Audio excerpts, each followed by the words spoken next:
For the first time, Metro City Council has an equal number of men and women serving the people of Nashville. And now the council's Women's Caucus can advocate for women's issues with a louder voice.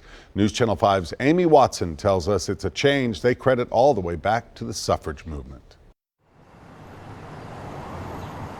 In a building full of stories, you even find them on the walls of the Nashville Public Library. We decided we wanted them to be really big so you could really see them. Political cartoons illustrate the suffrage fight in the early 1900s, the satire depicting women's roles back then. Either as saints or as monsters.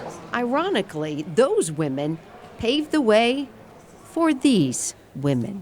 It's so exciting to have members of the Women's Caucus here today. The caucus prepared a resolution honoring the 19th Amendment. Honoring Nashville African-American suffragists, including Dr. Maddie E. Coleman, Nettie Langston Napier. The Metropolitan Council recognizes the essential contributions of Nashville's African-American suffragists. Voters picked the most women ever to the city council last fall. It is equally split, 20 women, 20 men.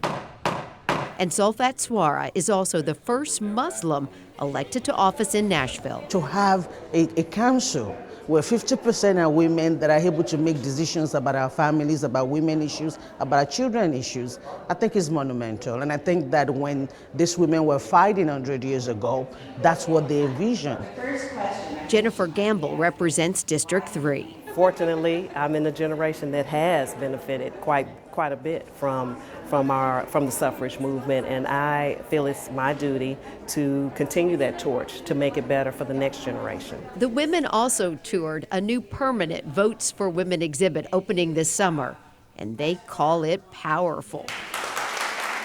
I've visited the Civil Rights Museum quite a few times at the library here, and just now to know that right down the hall there'll be a museum dedicated to me and other women like me. To have the whole history of what our state did, what those women did 100 years ago, that allows someone like me to be able to run for office and for women to be able to do so many things. It's unbelievable.